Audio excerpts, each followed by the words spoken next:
Meus irmãos, antes da gente passar a palavra para o Tiago, eu só queria pedir para vocês abrirem suas Bíblias mais uma vez, agora no livro de Daniel, no capítulo de número 1, nós vamos ler a primeira parte do verso 17. Daniel 1, a primeira parte aí, a parte A do verso 17.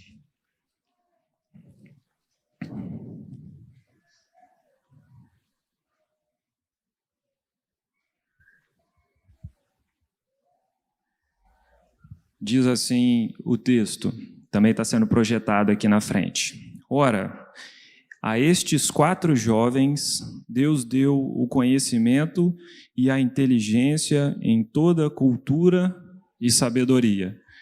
Nesse caso, inteligência em toda cultura e sabedoria, na sabedoria dos caldeus. E aí eu só queria dizer, e parece que fica claro nesse texto, que Deus não tem problemas com a sabedoria, com a inteligência, com o conhecimento, com a ciência, com a nossa ciência não diretamente ligada, ou que diretamente não fala de Deus. E, no nosso caso aqui, o nosso irmão Tiago, ele tem se empenhado em conhecer, em ser inteligente, em conhecer a cultura, a nossa ciência, cada dia mais. E aí, deixa eu abrir aqui, porque o currículo do homem é longo. Levanta aqui, Tiago. Só para apresentar o Tiago para vocês, que vai ser vai trazer a mensagem hoje. Tiago, em primeiro lugar, é o nosso irmão em Cristo. Ele congrega hoje na Igreja Missão, lá na Praia da Costa.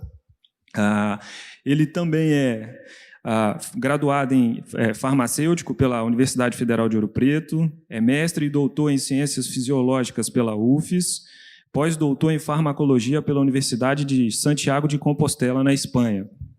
Ele é professor titular na UVV. Se eu passar alguma parte aqui, depois você lembra, tá? E ele é pesquisador do Laboratório de Fisiologia e Farmacologia Translacional da UVV. Se vocês quiserem seguir também o Tiago, ele é autor do perfil no Instagram, Farmaco na Prática, tá? Vocês podem seguir. E também do maior canal de farmacologia no Brasil, que é Farmacologia na Prática. Ele é autor do livro Biblioquímica, Evidências das Ciências Biomédicas na Bíblia, que é o título da nossa palestra aqui hoje. Ele vai falar um pouco sobre o livro dele. E também é bolsista em produtividade, isso mesmo, bolsista em produtividade no CNPq. Tá? Eu só queria mostrar aqui para vocês, esse aqui é o livro que o nosso irmão escreveu, que ele vai falar um pouquinho aqui para a gente hoje, e ele trouxe alguns exemplares. Se vocês quiserem adquirir, vocês podem falar comigo ou com ele mesmo no final aqui da nossa escola dominical. Tá bom? Pastor, você ora aqui mais uma vez, abençoando a vida do Tiago, que Deus possa usar ele nessa manhã. Vamos orar, queridos. Ó Deus, obrigado, Deus, pela disponibilidade do teu filho, teu servo aqui conosco, Deus, e em nos transmitir todo o conhecimento que o Senhor tem o capacitado, Deus, que ele venha de fato transmitir a vontade do Senhor para as nossas vidas, Deus, que isso agregue em nós cada vez mais esse desejo de te buscar, Deus, de compreender a grandeza do Senhor, para que, enfim, Deus, a nossa vida continue sempre servindo a Ti, para que a nossa vida sempre busque louvar ao Senhor, engrandecer ao Senhor, para que vivamos sempre para a glória do Senhor. Obrigado por todo o conhecimento que o Teu Filho adquiriu, que Ele vai nos transmitir agora, Deus, continue ungindo, para que Ele transmita a Tua vontade para as nossas vidas. E assim o abençoamos, em nome de Jesus. Amém e amém. Graça e paz, queridos. Tudo bem? Vamos conversar tranquilos hoje? Eu queria que vocês abrissem... tem microfonia? Tem mesmo. Por favor, no livro de Atos, no capítulo 17. Eu queria ler com vocês o versículo 16, que conta sobre Paulo. Aleluia. Paulo chega em Atenas. E todos vocês conhecem essa história de quando ele chega em Atenas. E no 16 diz assim: enquanto Paulo os esperava em Atenas, o seu espírito se revoltava em face da idolatria dominante na cidade. Infelizmente, isso não acontece só em Atenas. A gente pode transcrever isso agora para a Serra e dizer, enquanto, fala o seu nome agora, enquanto Tiago, não é? Esperava em Serra, o seu espírito se revoltava em face da idolatria dominante na cidade. A idolatria não perpassa por ídolos como as famosas imagens de escultura, mas dentro das universidades existe muita idolatria. De uma maneira sorrateira, como diz um pesquisador em Harvard o chamado poder suave, ou soft power, onde as pessoas não entendem o que acontece ali dentro. E cerca de 70% dos cristãos hoje que entram nas universidades, o último culto que ele participa é o de formatura. Nós ralamos como pais para que eles entrem na universidade e sejam instruídos com toda a sorte de educação do Egito. Mas se esquecem que tem um dono desse presente. Quantos aqui são da época de assistir Chaves? E tinha uma frase que dizia assim, não é? Professor Girafales, completa agora. Dona Florinda.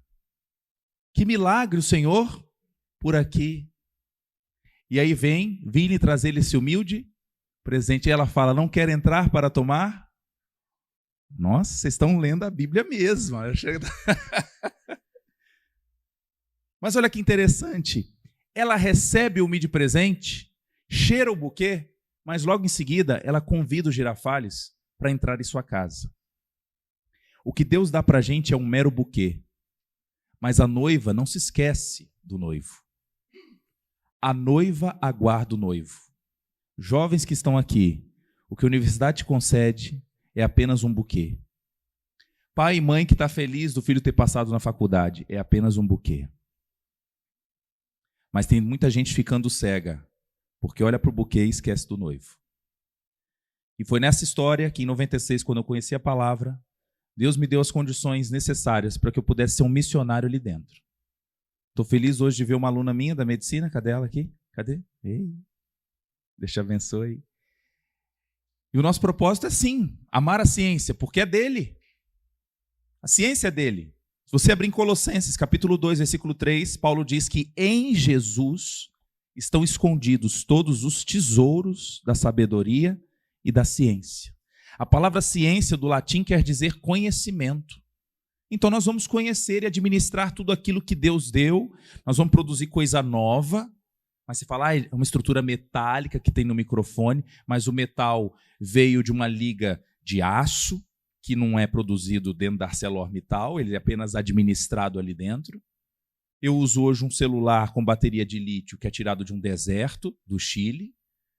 Você compra qualquer medicamento no mercado, 60% deles é de origem natural, o que não é, a matéria-prima é de origem natural. Então o que a gente faz é apenas a modificação de um presente que Deus nos deu.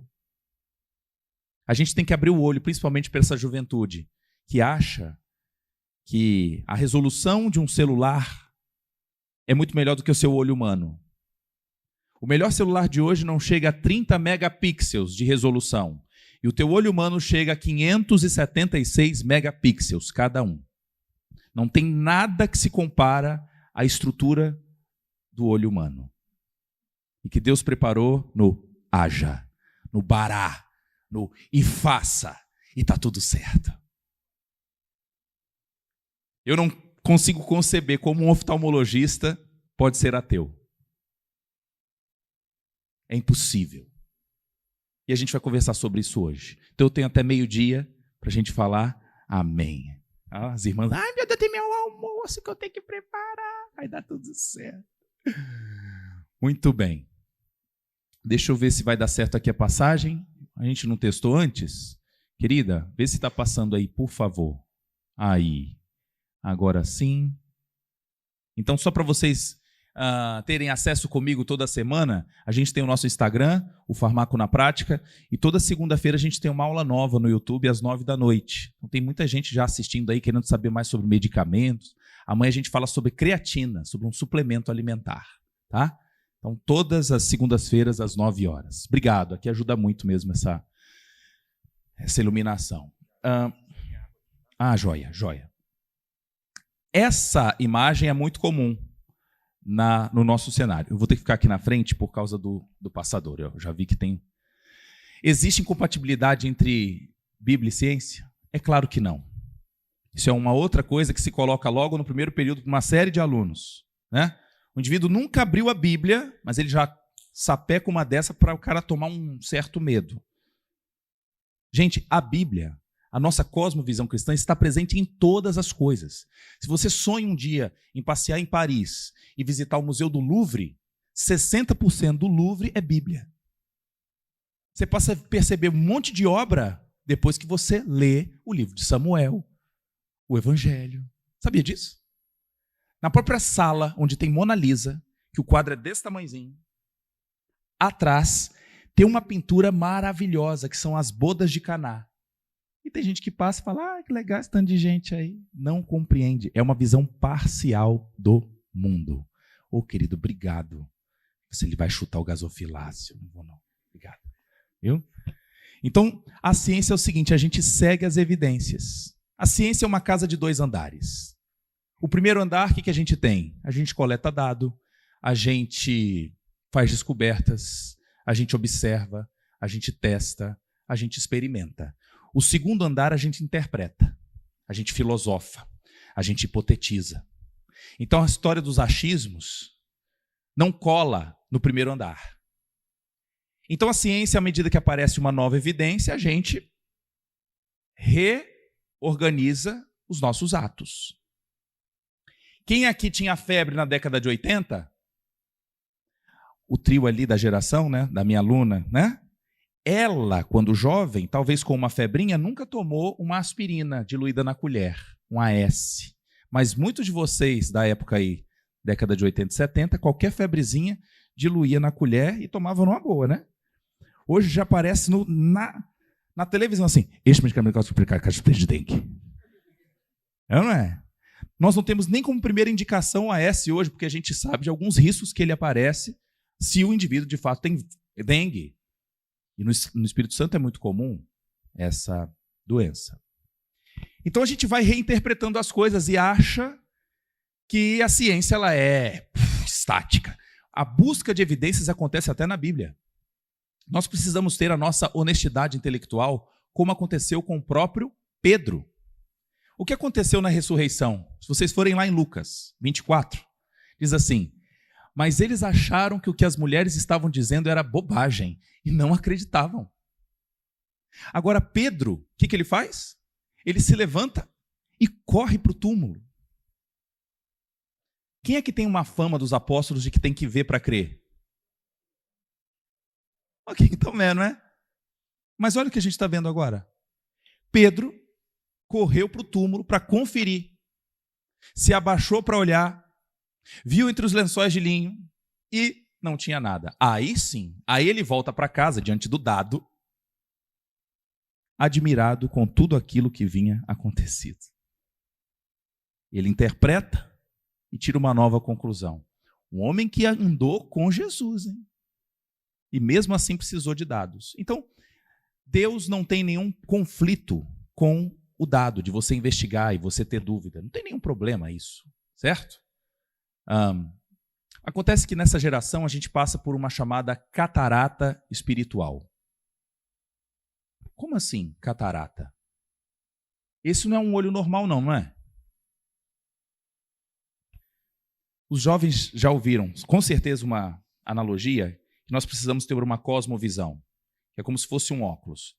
E tudo aquilo que eu vejo ao meu redor, eu interpreto na lente de Cristo. Está tudo certo. Só que eu acho que antes de trocar essa lente, a gente tem uma lente que está lá no olho, chamada cristalino. Repete o nome. Cristalino. Então a luz, quando passa, ela passa por essa lente que é transparente e chega até a retina. Só que existem pessoas diabéticas que usaram corticoide por muito tempo, que essa lente fica leitosa. Ela fica opaca, como a gente está vendo aqui. E ela não enxerga mais. Eu só estou atualizando uma informação que Paulo disse para a gente lá em Coríntios. Vamos ler juntos. O Deus desta presente era perversa cegou o entendimento dos descrentes, a fim de que não vejam a luz do evangelho da glória de Cristo, que é a imagem de Deus. E de que forma ele cega? Aí a gente vai vendo ao longo da nossa conversa. Girafales e Dona Florinda, já comentei aqui, né? Então, você, aluno que às vezes é envergonhado na sala, né? Que aqui canta no domingo. Criou o céu, criou a terra. Criou o céu, criou a terra. As estrelas, está tudo certo. Mas na segunda-feira, vem um professor de biologia e fala, não, uma explosão ao longo de 6 bilhões de anos. Isso já está documentado, que tudo foi formado assim. E você então engole esse sapo e acha que você só pode adorar de sábado a domingo. Eu falo isso agora para os jovens, mas todos vocês passaram por esses conflitos. E que na atualidade a gente tem que levantar essa onda, porque muitos que questionam resolvem não ir ao túmulo para conferir.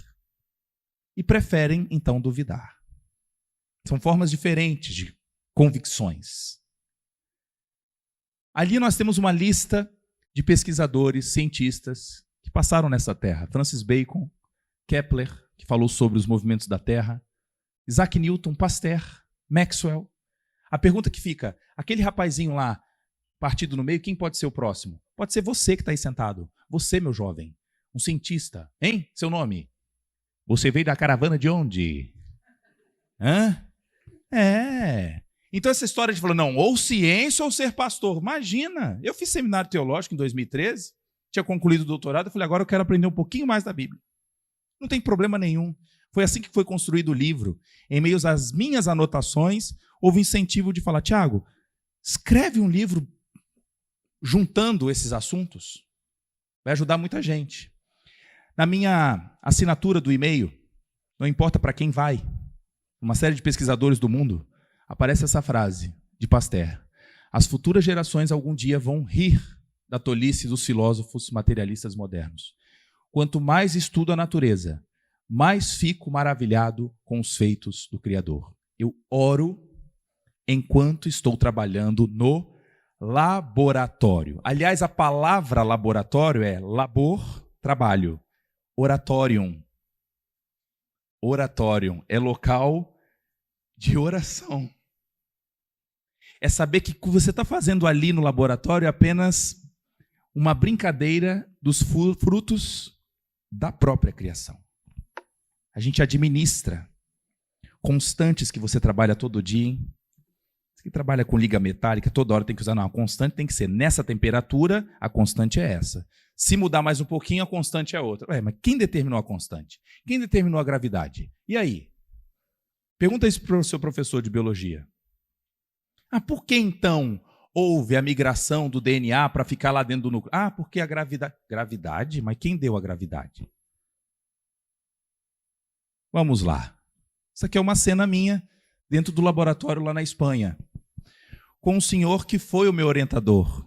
Veio da Espanha pequenininho, veio para o Brasil, durante toda a sua vida agnóstico.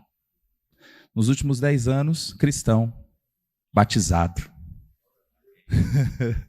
Deus faz essas coisas. Um outro colega do laboratório que falava assim, não, Tiago, eu acho que Jesus é um ET, ele vai vir numa nave espacial para resgatar a gente. A conversa, eu falei, rapaz, vamos lá. Foram 15 anos de investimento. Semana passada, recebi a grata notícia, fui lá comemorar o seu batismo.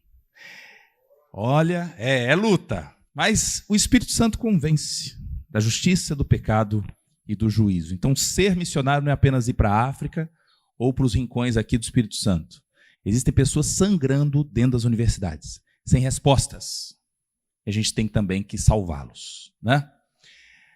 Se alguém diz que universidade não é coisa de crente, é outra notícia que eu preciso te dar. As 10 principais universidades do mundo, grande parte delas foi de cristãos que falaram, vamos criar a universidade. Olha os nomes. Essa aqui é a lista mais recente, das top 10 do mundo. Oxford, o CIT, Harvard, Stanford, Cambridge. Não é possível. MIT, e Princeton. Meu Deus. Todas as iniciais são aqui de pessoas que falaram, vamos construir uma universidade? Aliás, a famosa Harvard é em homenagem a um pastor chamado John Harvard. que resolveu doar parte da sua herança para construir a primeira biblioteca de Boston. Quantos sabiam dessa história, que Harvard era um pastor? Tá vendo? Que coisa, né? Então, nós temos os nossos areópagos da atualidade. Se Paulo usou Atenas lá para poder falar para um monte de gente ao Deus desconhecido, nós temos essa chance na universidade, que é um grande paradoxo. A palavra universidade quer dizer universitas, juntar as ideias. E por que nós vamos nos calar? Não, a gente também tem que colocar em à mesa, as nossas ideias e convicções sem problema. Até porque todas as respostas ninguém vai ter. Ninguém. É igual você comprar uma caixa de quebra-cabeças de 1000 peças. Já montou? Nunca montou um quebra-cabeça? Já. De 1000 não, né? De 900. Tô brincando. Mas eu digo, quando você vai montar esse quebra-cabeça, por onde você começaria? Pelas bordas. É esperta, hein, mano? Todo mundo faz isso. A gente começa pelos cantinhos. E a vida com Cristo é assim também. A gente vai montando as pontas, dizendo, olha, Jesus salva, o sangue dele me purifica de todo pecado. Existe, então, um contínuo de Deus desde Abraão, Adão e Eva existiram, sim, isso tudo faz parte dos cantos. Agora, se Adão tinha um umbigo, isso pode ser o meio do quebra-cabeça. Isso não faz diferença. O que faz diferença para mim é o seguinte, quando eu olho para o meu quebra-cabeça que ainda não está montado, eu já tenho a imagem total na caixa, que eu fico agora só copiando. Eu já sei a resposta final. É a redenção de Jesus por mim e por você. Algumas dúvidas a gente pode levar para o céu e nós vamos tirar lá. Mas isso não pode ser impedimento para você exercer a sua função de filho. Tem gente teimosa que se diz assim, eu sou tão inteligente que assim, enquanto eu não entender tudo, pastor, eu não me converto. Eu preciso entender uns negócios porque, né? É engraçado esse cara que eu falo, tu tem celular, figura? Fala, tenho. Você entende sobre radiação, sobre eletromagnetismo? Como é que uma bateria é recarregada? Como é que uma pessoa distante lá no Catar consegue conversar com você ao vivo, sem gastar R$1? Você entende sobre isso? Ele falou, não. E como é que você desfruta do celular? Eu tenho que entender tudo primeiro, para depois? Mentira! Um próprio cirurgião que acaba de fazer uma sutura e fala, olha, volta daqui 14 dias para eu tirar os pontos. Conta para mim em detalhes como existe o processo de cicatrização. Ele não sabe. O livro mais moderno hoje sobre cicatrização conta assim, estima-se que células fazem tal produção de colágeno através de alguma coisa, mas ele fala para voltar em 14 dias porque ele tem uma experiência prévia de que o tecido se fecha em 2 semanas. Não porque ele domina cada etapa da cicatrização. O papel dele é apenas unir as pontas. Entende o que eu estou falando? A gente se rende àquilo que parece ser óbvio, mas é obra da criação. Minha aluna de medicina, 6º período. Conta para mim. Você chegou no 6º, entendeu sobre a fisiologia cardíaca, coisa linda. Só que quando alguém te fala, então o coração bate 70 vezes por minuto. Aí alguém pergunta, mas por que 70? Falar, porque existe um marca-passo no coração. Como é que é o nome desse marca-passo? Nó do sino atrial. E quem é que coordena 70? Ela vai falar, professor, é assim. Só sei que foi assim. Como diz Chicó no Alto da Compadecida. Essa é uma cena que eu tirei a foto lá em Verona, na Itália. Ali na frente tem uma mulher, Julieta.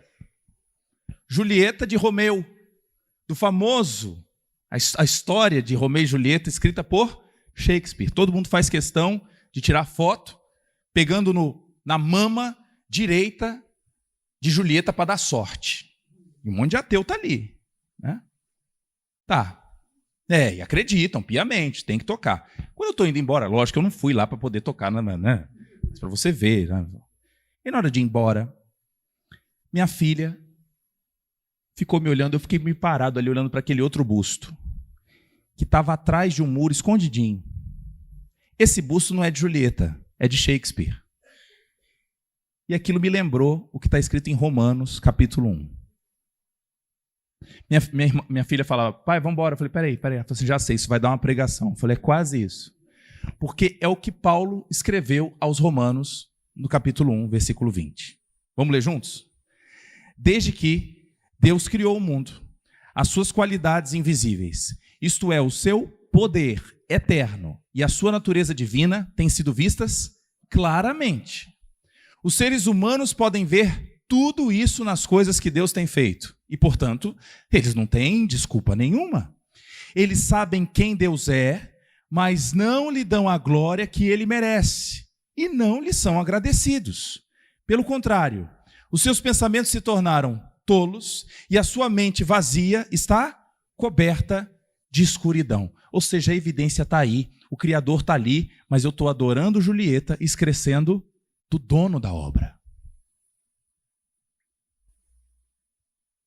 Quem já andou na estrada à noite? Tem esse negocinho que fica ligado, né? É legal quando você passa, ele apaga, né? Né? Como é que não gasta energia? Que negócio bonito, né? Como é que vocês dão um nome para esse troço? Olho de gato? Oi de gato? O nome certo é catadióptrico. Alguém vai falar isso? Falar, cuidado com o oi de gato aí que acaba com o pneu, hein? Mas deixa eu te contar que quem inventou o catadióptrico se inspirou no olho do gato. Porque o olho do gato brilha à noite. O que ele fez? Como é a estrutura da retina do gato? Ele copiou a estrutura da retina para que ela pudesse brilhar e refletir semelhante a um oi de gato. Isso se chama na ciência de biomimetismo.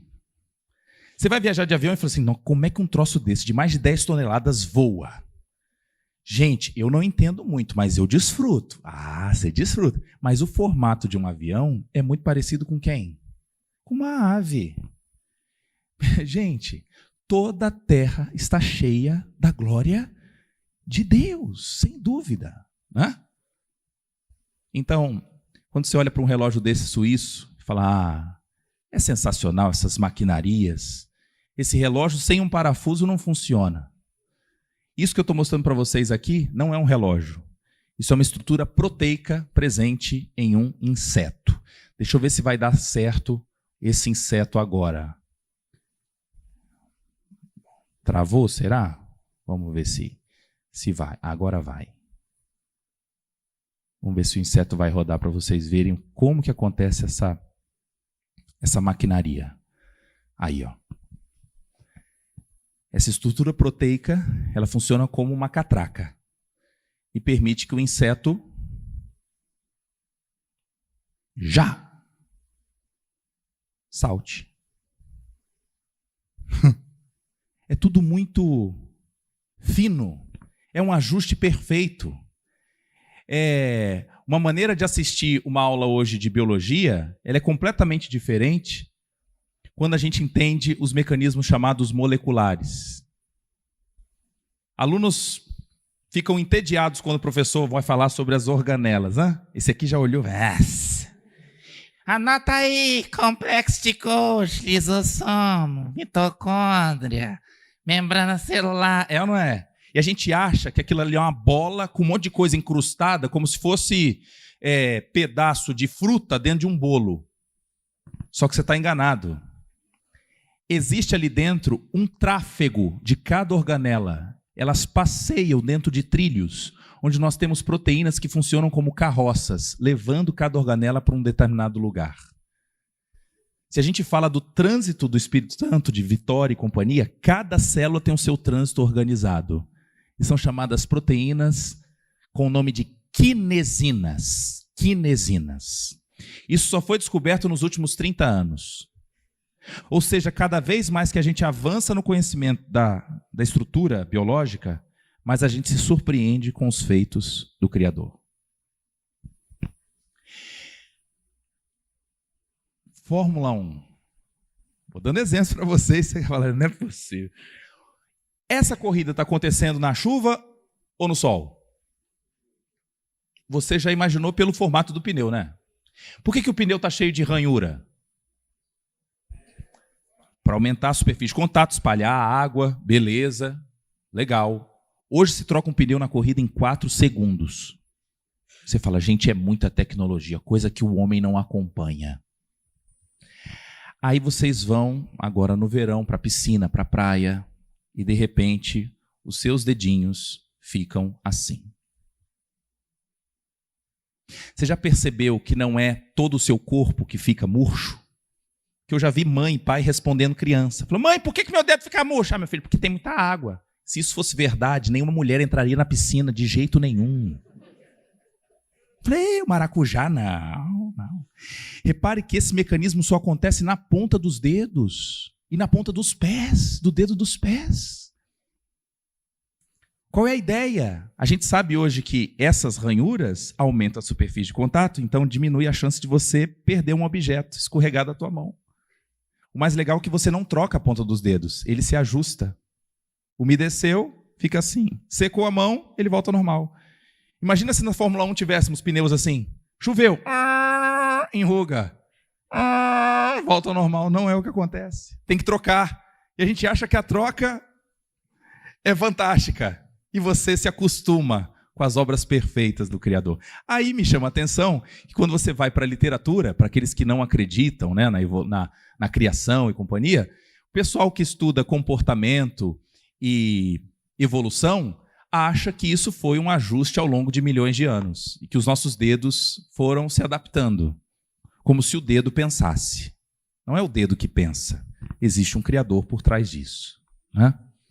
Muito bem. Dando uma travadinha aqui, né, para passar, mas vamos lá. Então, a Bíblia fala realmente então de química e de biologia, vários pedaços. Então, eu quero que você se anime agora, quem está fazendo a anotação, vai pegando as referências, tá bom? Eu acho que vai ficar gravado para todo mundo olhar com calma. Beleza. Quando vocês assistem uma aula de química, o professor adora usar uma menção a Lavoisier, que disse assim, na natureza, nada se perde, tudo como se Lavoisier, no século XVIII, fosse a primeira vez para falar isso. Só que a Bíblia diz isso lá em Eclesiastes. Lógico, em termos diferentes. Como é que ele diz, Lavoisier? Você está passando comigo aí, querida? Acho que... Quando eu fizer assim, ó, aí você passa, tá? Olha o que diz lá em Eclesiastes 1. O que foi, isso que é... Isso é o que há de ser, e o que se fez, isso se fará, de modo que nada há de novo debaixo do sol. Há alguma coisa do que se possa dizer, vê, isso é novo? Já foi dos séculos passados que foram antes de nós. Salomão, embora não dominasse nada da química, porque na época nem se falava sobre átomo, mas ele dizia, não existe nada novo na Terra, como sabemos hoje da química. Eu sei que tudo quanto Deus durará eternamente. Nada se lhe deve acrescentar e nada tirar. E isto faz Deus para que haja temor diante dele, ou seja, se renda ao Deus da criação, porque ele fez. Mais um agora. Vamos trocar. Obrigado. Vocês são demais. Vamos ver se vai dar certo. Deu. Pronto. Muito bom. Viu? Tecnologia, evoluíram.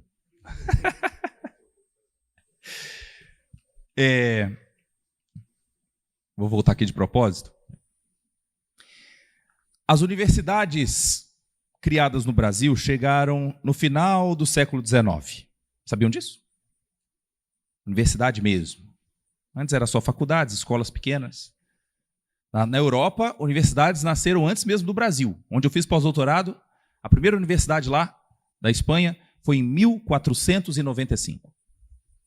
Durante séculos se ensinava para as pessoas o seguinte: se eu pegar um pedaço de carne, uma roupa velha, um pedaço de trigo e botar no canto de uma sala, dali pode sair um Mickey, um camundongo. Vida pode ser gerada de forma espontânea. Vocês acreditam? Quando Dom Pedro falou independência ou morte, isso era uma verdade no Brasil. As pessoas achavam que as coisas poderiam ser criadas no canto de sala. Mas quando a gente lê Apocalipse 4:11, Apocalipse. Já leram esse versículo? Que foi escrito, claro, muito antes das universidades. Digno é, Senhor, criadas. Queridos, não se afastem de cânticos que nos ensinem a palavra. Tem um hino, desde pequeno eu ouvi, e que é esse versículo. É um hino batista, mas acho que vocês conhecem. Que diz assim: Tu és digno, Tu és digno, Tu és digno, Senhor, digno de glória, glória e honra, glória e honra e poder, porque Tu criaste, sim, todas as coisas, Senhor, por Tua vontade foram criadas.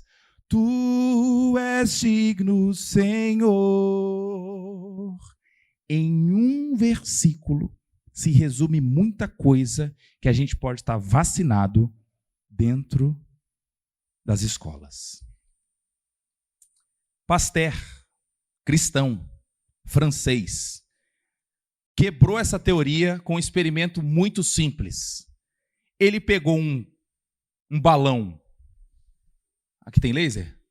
Não, né? Ele usou um balão, colocou um caldo de carne lá dentro, aqueceu esse caldo de carne e fez agora uma ponta de vidro no formato de um pescoço, de um cisne. Depois desse aquecimento, esse produto de caldo de carne não desenvolveu nada lá dentro. Aliás, isso que eu estou mostrando na foto para vocês, até hoje existe no Instituto Pasteur, o Museu Pasteur em Paris. Dizendo o seguinte: não cresce bicho algum. Pasteur quebrou a teoria, mas amparado nos princípios da palavra. Hoje, quando você compra um leite que está em caixa, você dá um nome para ele, né? Esse leite, ele é em homenagem a Pasteur. Mas eu faço a pergunta: Pasteur ou Moisés? Eu acho que deveríamos falar que o leite é mosaizado. Moisés? Vamos lembrar lá em Êxodo 16, 23 a 24. Deus mandava o maná. Que dia? Segunda, terça, quarta, quinta, sexta. Sábado não mandava. O povo falou: Moisés, sábado não tem maná. Podemos guardar o de sexta? Hein? Só fazendo um paralelo com hoje. Festa aqui, festa. Terminou muita coisa, muito bolo. Falou: gente, obrigado pela presença de vocês. Aqui, leva um pedacinho para casa. Aí leva aquele pedaço para outro dia comer. O bolo fica até mais gostoso, não? Com café? Delícia. Só que ninguém leva o bolo e deixa ele meio solto. Vocês põem na geladeira. Olha a estratégia lá de Moisés. Amanhã será dia de descanso. Sábado consagrado ao Senhor. Assem e cozinhem o que quiserem. Guardem o que sobrar até a manhã seguinte. E eles o guardaram até a manhã seguinte, como Moisés tinha ordenado. E o detalhe: e não cheirou mal, nem criou bicho. Espera aí. Bicho. Eu estou falando de um texto escrito há mais de 1.600 anos antes de Cristo, onde não só havia nenhuma ideia sobre a área da microbiologia, o que era bactéria, vírus, protozoário, fungo, nada disso. Moisés estabelece uma ideia de aquecer um produto para que não pudesse crescer nenhum tipo de micro-organismo, sem saber que existia nem microscópio. Se hoje você faz em casa um breve aquecimento para consumir alguma coisa, a homenagem não é a Pasteur, é a Moisés. Lá do Pentateuco, a ideia já existia. Por isso a brincadeira é inclusive um capítulo do meu livro, dizendo: nós deveríamos revisitar essa história e incrustar nos livros de microbiologia esta ideia que é de origem bíblica. É muito engraçado porque a medicina está rodeada de termos da Grécia, do Egito, mas quando vai falar de Bíblia é sempre um comentáriozinho pequeno. Por quê? Perpassa pela necessidade da formação do pesquisador. Claro que ele é tendencioso. Se ele não conhece a palavra, vai botar o quê? Nada. E aí vem aquela ideia do deixa a vida me levar, só sei que foi assim, um repete o outro, então eu entro agora para convidar a você entender também o poder da palavra, né, em meio à história. Então, pasteurizado não, mosaizado sim. Com a Covid a gente aprende também na Bíblia? Ixi, não, meu Covid, esse vírus foi produzido em laboratório. Não se produz, nós não temos tecnologia para produzir um vírus. Não tem, o vírus é muito complexo para fazer isso. Não dá para eu pegar um monte de coisa e formar um vírus. Isso é impossível. Agora, esse vírus, é fato que ele se coloniza muito fácil em um tipo de animal. No camelo e no morcego. Você sabia disso? E a Bíblia fala sobre essa história de morcego. Se você lá abrir no livro de Levítico, no capítulo 11, versículo 19, existe uma orientação que a gente não devesse nem tocar perto, nem passar perto para comer esse tipo de bicho. E vocês viram que foi na feira de Wuhan, onde havia um comércio desse morcego para consumo, que houve os primeiros casos. É interessante que o meu livro foi escrito antes da Covid, e eu já dizia, cuidado que nós podemos ter uma série de endemias, epidemias, pandemias, por conta da desobediência ao tipo de consumo de alguns animais. Foi o alerta, mas a gente passou por isso, né? Em relação à Covid, nunca aprendemos tanto sobre lavagem das mãos. Agora uma fofoca. A Bíblia já falava há muito tempo sobre lavagem. E que os médicos, até o século XIX, não tinham hábito de lavar as mãos. O quê? 1840, os médicos não lavavam as mãos nos procedimentos. Quando que foi percebido isso? As parteiras tinham mais sucesso nos partos que os médicos. Um médico austríaco chamado Semmelweis, que está mostrando ali a carinha dele com esse bigodinho, Semmelweis percebeu isso e foi contar para o médico. Falou assim, aqui, doutor, lava a mão. Eu estou vendo que o senhor está saindo lá do setor de autópsia e fazendo parto com a mão suja. Ele falou, o que tem? Sangue, é tudo igual. As mulheres que morrem não é culpa minha, é uma febre chamada puerperal. Não preciso lavar as mãos. Ele levou 20 anos para convencer uma geração de médicos que era importante a lavagem das mãos. Isso é tão verdade que eu estou te contando, que existem selos em homenagem a Semmelweis. Aquele seno ali da letra C, está vendo lá no final, o pessoal lavando a mão? Agora, a Bíblia já fala há muito tempo sobre essa conversa da lavagem das mãos, né? No livro de Êxodo. A gente vê também sobre a história de não tocar em cadáver. Quantos aqui perdemos entes queridos e não podíamos ir, inclusive, ao velório na época da Covid-19? Por conta das possibilidades de contaminação, até mesmo entre os enlutados. Mas também em relação ao toque no cadáver, uma das doenças chamada ebola, ela se transmite no momento em que os africanos participam dos rituais abraçando e beijando os cadáveres. É o momento de maior chance de transmissão. E veja que no livro de Números, no capítulo 18 diz, aquele que tocar em algum morto cadáver de algum homem, imundo será 7 dias. Ou seja, era uma proteção de Deus, dizendo, você ainda não entende sobre micro-organismos que eu criei, mas me obedeça. Vale a pena. Até fezes, gente. Desculpa o termo, até cocô, Deus também trata. Porque na hora de falar sobre saneamento básico, que no Brasil 50% ainda não tem esse acesso, olha o que está lá em Deuteronômio. Determine um local fora do acampamento, onde se possa evacuar. Como parte do seu equipamento, tenham algo com que cavar, ou seja, não toca nas fezes. E quando evacuarem, façam um buraco e cubram. O cachorro e o gato faz. E, não é? É, cachorro, né? Agora gato é... Não é isso? É demais. E o ser humano ainda, alguns não aprenderam nem com Deuteronômio. Muitas doenças parasitárias, elas acontecem por conta do contato direto ou indireto com as fezes, né? Enfim, essa cena te lembra o quê? Vamos ver se vocês gostam de Bíblia mesmo. História. Vamos lá, eu tenho mais 2 horas para falar, eu estou tranquilo, hein? Você veio da caravana de onde? Conta para mim. Caravana aqui da Serra mesmo. Caravana da Serra. Aí, salva de palmas aqui pro... Edson. Essa figura te lembra o quê? Que passagem bíblica? Eu sei que ela está um pouco assim, parece meio surrada, porque ela foi feita num tapete. Já tem a dica embaixo, irmão. Circuncisão de Isaac. Certa resposta. Circuncisão de Isaac. O detalhe é o seguinte, lá no livro de Gênesis.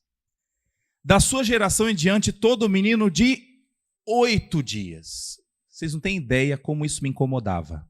Eu ficava perguntando por que Deus mandou o 8º para fazer essa cirurgia na genitália de Isaac. Que não foi só para Isaac. Todos os judeus. Inclusive Jesus. Jesus também completou 8 dias para ser apresentado ao templo, foi circuncidado, porque era judeu. E por que 8? Que número é esse? Que nem faz parte, geralmente, da perfeição, 7, né? Tão clássico.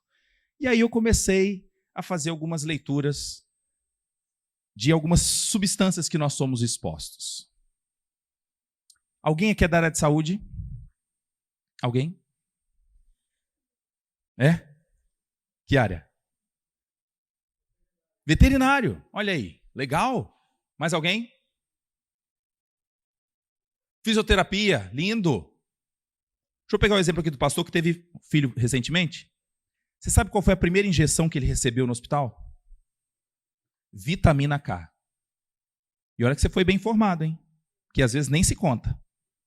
Às vezes você fala assim, mãe, tá tudo certo, foi vacinado, recebeu o BCG, mas vitamina K nem conta para a família, porque é protocolo. Todo mundo recebe vitamina...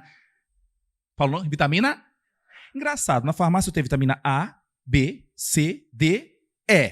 Mas não tem F, J. Você já tomou vitamina J? L. Da onde vem o termo K? K vem da palavra dinamarquesa coagulation. Coagulation. Essa vitamina só foi descoberta depois da década de 30. Ou seja, não temos nem 100 anos que descobrimos a vitamina K, que a gente deu o nome, beleza? Só tem um problema. Quando o bebê nasce, os níveis de vitamina K são muito baixos. Toda criança nasce com vitamina K porque ela não passa a placenta e a gente obtém através da dieta ou de verduras bem verdes ou de bactérias. As bactérias também na criança são muito baixas as quantidades. Então, eu já recebo a vitamina K no hospital para quê? Porque se porventura ela sofreu algum corte, o sangramento não se avoluma. Só que na época de Abraão não tinha hospital. Aliás, ninguém conhecia a vitamina K. Então eu comecei a perguntar, peraí, e se eu não fizer a suplementação, em quanto tempo na natureza eu tenho um nível de vitamina K suficiente? Olha só, meu Deus do céu. Eu trouxe aqui o termo, inclusive o artigo em inglês para vocês verem. Ó, vitamina K, a profilaxia de vitamina K em neonatos. Beleza? Está ali bem pequenininho. Vocês vão ter que agora ser complacentes comigo. Eu vou ler aqui. Está escrito em verde. A clássica forma de deficiência de vitamina K, ela acontece entre o 1º e o 7º dia. 7º. Olha que coisa linda. E Deus vem e propõe o 8º. Por quê? Eu fico imaginando hoje uma conversa de Deus com Abraão. Falei, pai, por que o senhor falou 8? Ele falou, meu filho, confia. Porque assim, lá em 1930, vão descobrir uma substância que eu produzi e vocês vão dar o nome de vitamina K. Mas enquanto isso, confia. E não tem coisa que a gente desconfia demais? Na condição de filho tão pequeno, tão imaturo, tão limitado, a gente quer ser o dono da história. E Deus já é o dono da história. Não é apenas um artigo, são vários. E no livro eu vou mostrando todas as referências. Nenhuma se contradiz. Depois de uma semana, os níveis de vitamina K se estabelecem. Aí sim, dá para cortar. Sem ter chance da perda do filho da promessa. Aqui são outros artigos, não preciso mostrar de novo. A outra história muito curiosa é em relação ao osso. Se o osso está frágil, hein, minhas senhoras?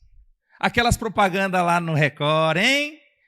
Compre ômega 3, vitamina D e cálcio pra você. Todo mundo acha que para deixar o osso ficar forte tem que tomar cálcio e vitamina D. Deixa eu te mostrar uma coisa. Quando nós tiramos o cálcio do osso, ele fica mole. Aliás, você que vai ser cientista, estou profetizando, hein, irmão, presta atenção, hein? Faça hoje em casa um teste. Quem vai comer frango aqui hoje? Frango. A molecada. Quem vai comer frango? Pega depois um copo de Coca-Cola, bota o osso do frango dentro do copo até amanhã, na hora do jogo da Copa. Quando você pegar esse osso, você vai tirar uma onda. Mãe, olha aqui, o osso mole assim, ó. O osso todo mole amanhã. Você fala, nossa, que veneno. De fato, a Coca não vale a pena, mas é porque a Coca contém ácido fosfórico, ela rouba o cálcio do osso, então ele fica mole. Eu descalcifico.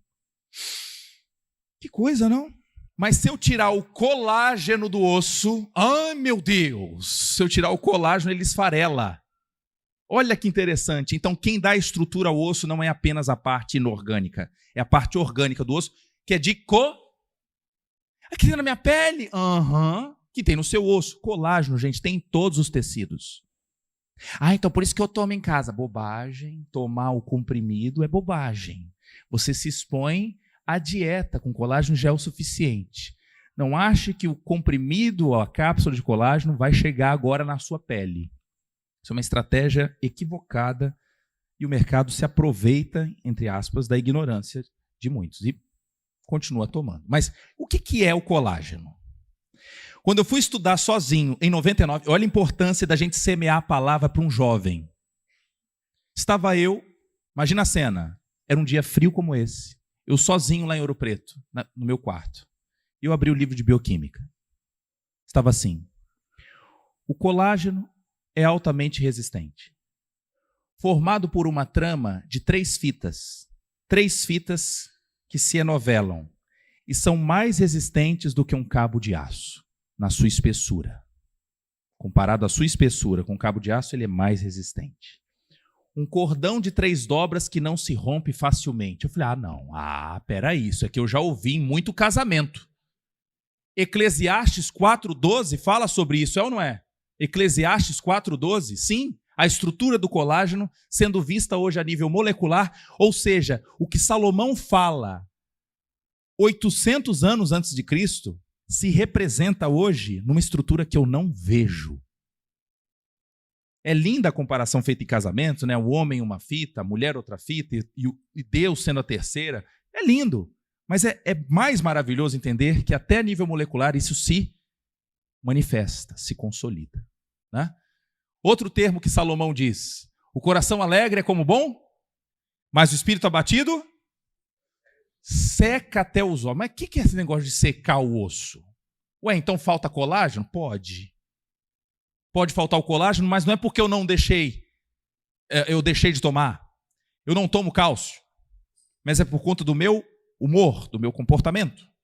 Quando nós estamos estressados, nós liberamos muito um hormônio chamado cortisol. Cortisol faz bem para a nossa vida, galera. Não demonizem aquilo que Deus criou. Se nós acordamos hoje, mais ou menos 6 às 8 horas da manhã, você passou uma boa parte da noite sem comer,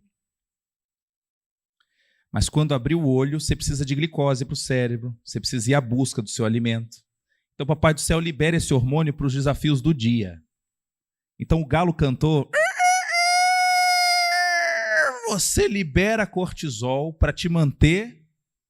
O problema é o cortisol quando ele se mantém alto durante todo o dia, velho. Esse cortisol em excesso ajuda na degradação dos ossos. E eu vou te mostrar agora dados da literatura mostrando isso, de que o comportamento depressivo, ele tem envolvimento direto com a osteoporose. Trabalhos recentes validando o que Salomão tinha mostrado lá no livro de Provérbios, de que depressão ajuda a osteoporose. E esse aqui, traduz comigo o título desse texto. Não foi escrito por mim. Tá aí, ó. Densidade óssea, olha lá, bone density. Então, densidade óssea e desordens depressivas. Uma revisão da literatura mostrando que existe total associação.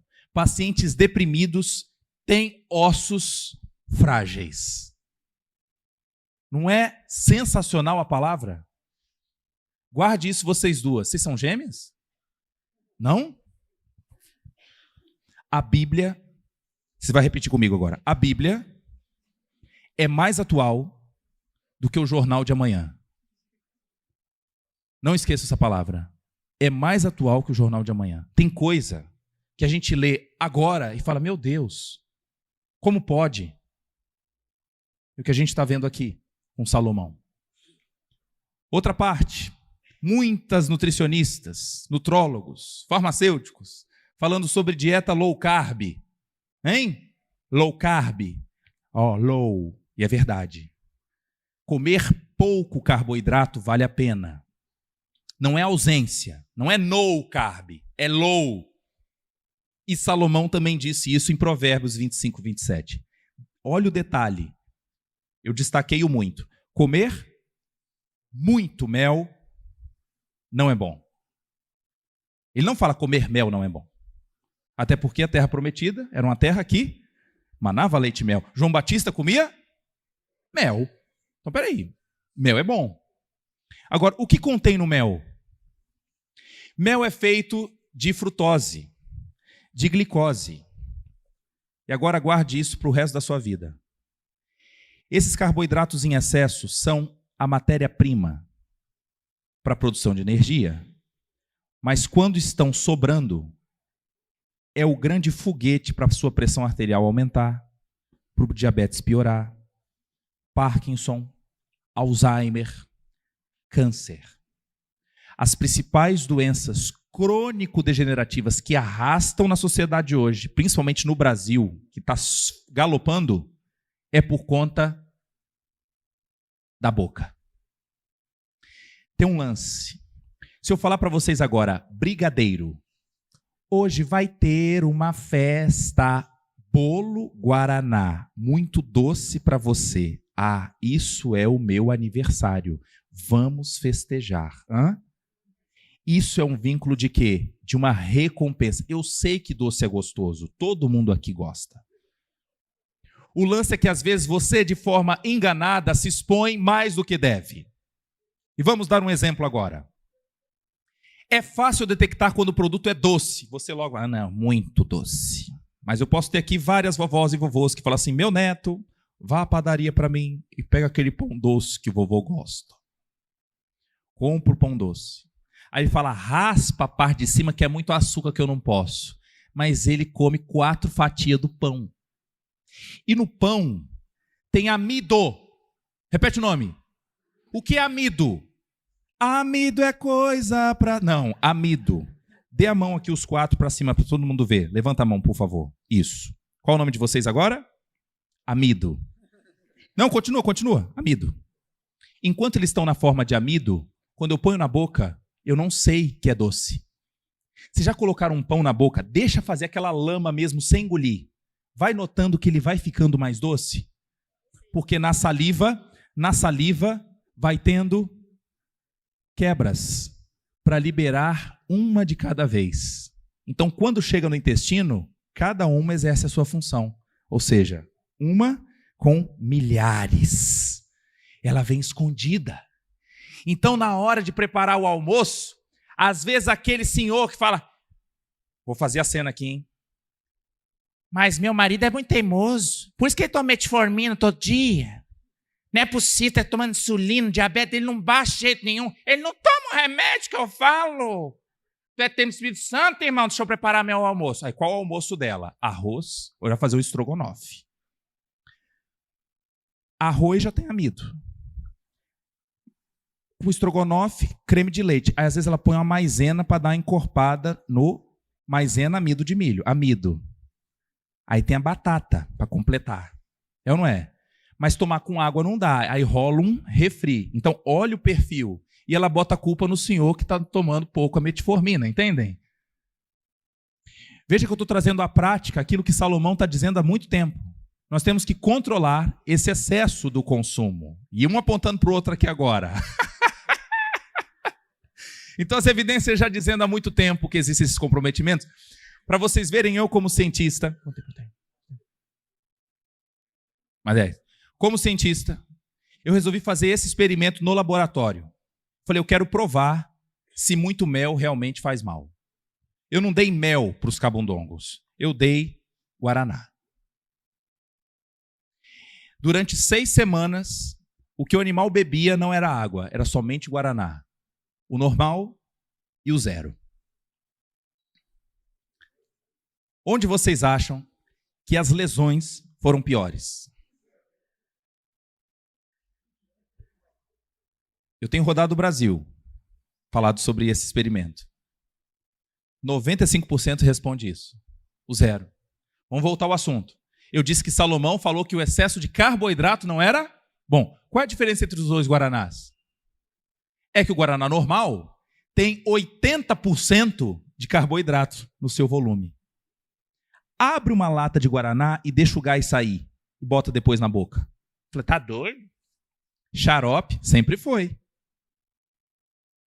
Ele foi xarope desde a hora que você abriu.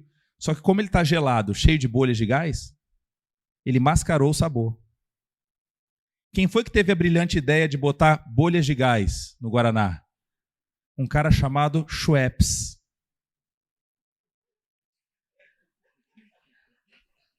Você fala o nome do cientista e nem sabe. Por isso que na lata do Schweppes está lá escrito 1783 e tem umas bolinhas assim voando para cima, em homenagem a ele. Então, esse Schweppes que botou gás, ele conseguiu enganar a gente.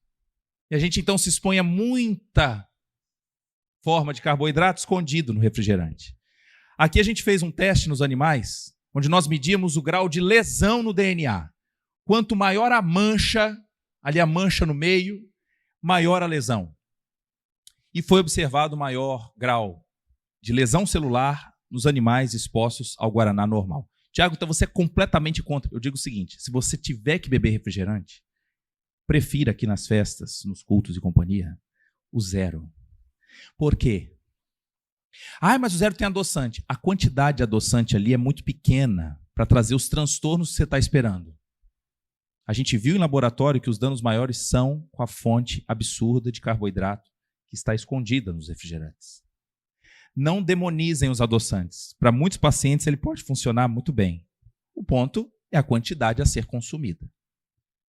O dano não foi apenas nas células. Sabe o que eu estou mostrando aqui? Não é um pedaço de meia. Isso aqui eu pego o vaso do animal e abro ele. A gente anestesia, sacrifica o animal.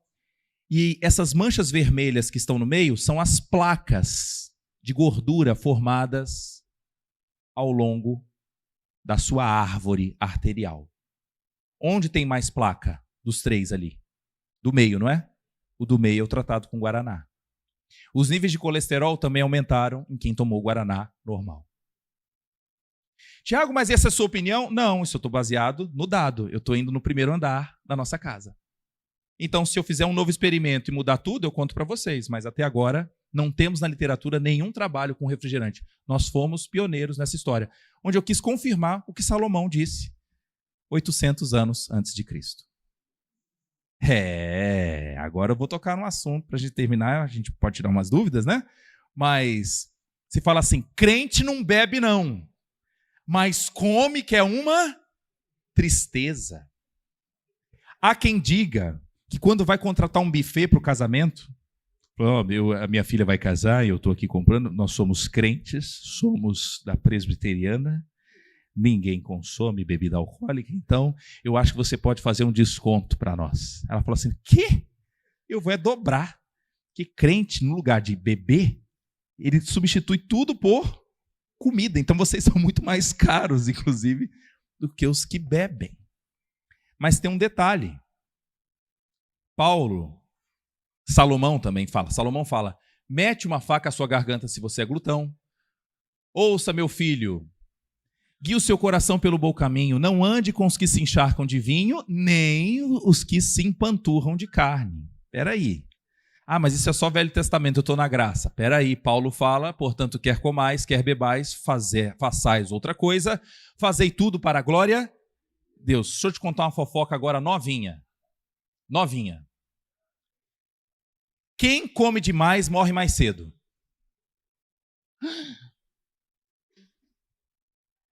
Ué, mas o nosso destino não está traçado, não? Deus te dá o livre-arbítrio. No livro de Eclesiastes, Salomão fala assim: não sejas demasiadamente tolo. Morreria você antes do seu tempo?